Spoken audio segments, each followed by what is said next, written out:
ಮಗ ದೈನ್ ಕರಿಯೋ ಬ್ರೋ ಇತ್ತೀಚೆಗೆ ನಮ್ದು ಎಳೆ ಹುಡುಗರು 22-23 ವಯಸ್ಸಿಗೆ ಬಂದಿರೋಂಥ ಹುಡುಗರು ಬಾರಿ ನಶೆಗೆ ಒಳಗಾಗಿ ಬೆಳಗ್ಗೆ ಸಂಜೆ ನಶೆ ಮಾಡ್ಕೊಂಡು ಲೈಫ್ನೇ ಹಾಳು ಮಾಡ್ಕೊಂತ ಇದಾರೆ ಬ್ರೋ. ಅಂಥವ್ರಿಗೆ ಒಂದು ಸಂದೇಶ.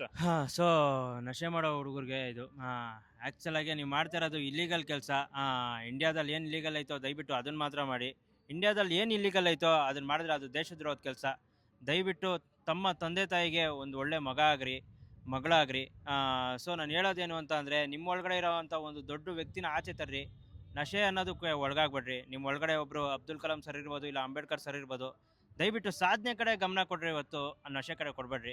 ಸೋಂಬೇರಿಗಳಾಗೋಯ್ತೀರ, ದಯವಿಟ್ಟು ಮಾಡಬೇಡಿ. ಬ್ರೋ ಹಂಗೆ ನಮ್ಮ ಮಿಡಿಲ್ ಕ್ಲಾಸ್ ಹುಡುಗರ ಲೈಫಲ್ಲಿ ಒಂದು ಕನಸು ಇಲ್ಲ, ಈ ಕಡೆ ಲೈಫು ಇಲ್ಲ, ಮಧ್ಯೆ ಸಿಕ್ಕಾಕೊಂಡಿರ್ತಾರೆ. ಅಂಥವ್ರಿಗೆ ಒಂದು ಪ್ರೋತ್ಸಾಹ ಬ್ರೋ. ಮಿಡಿಲ್ ಕ್ಲಾಸ್ ಹುಡುಗಂಗೆ ತುಂಬ ಲೈಫಲ್ಲಿ ಕಷ್ಟ ಇರೋದೆ ಯಾವತ್ತಿಗೂ. ಹೌದು, ಆ್ಯಕ್ಚುಲ್ ಆಗಿ ಏನು ಅಂತಂದರೆ, ಮಿಡಲ್ ಕ್ಲಾಸ್ ಹುಡುಗನ ಮೈಂಡ್ ಸೆಟ್ಟು ಈ ಕಡೆ ಕಮಿಟ್ಮೆಂಟ್ಸಿಗೆ ತಲೆ ಕೊಡ್ಲೋ, ಇಲ್ಲ ಈ ಕಡೆ ನನ್ನ ಕನಸನ್ನ ನೆರವೇರಿಸ್ಕೊಳ್ಳೋ ಅಂತ ಅಂದ್ಬಿಟ್ಟು ಒಂದು ಮೈಂಡ್ ಸೆಟ್ ಇರುತ್ತೆ.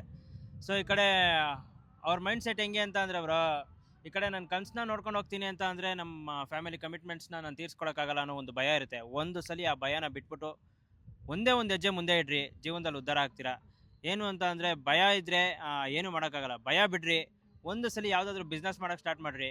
ಹೌದು ಲಾಸ್ ಆಗುತ್ತೆ ಅಂತ ಗೊತ್ತು, ಬಟ್ ಸ್ಟಿಲ್ ಅದನ್ನೇ ಕನ್ಸಿಸ್ಟೆನ್ಸಿಯಾಗಿ ಲಾಸ್ ಆದರೂ ಪರವಾಗಿಲ್ಲ, ನಾನು ಇನ್ನೊಂದು ದಿನ ಮಾಡ್ತೀನಿ, ಬೆಟರ್ ಪ್ಲ್ಯಾನ್ ತಂದ್ಬಿಟ್ಟು ಮಾಡಿರಿ, ಜೀವನದಲ್ಲಿ ಉದ್ಧಾರ ಆಗ್ತೀರಾ.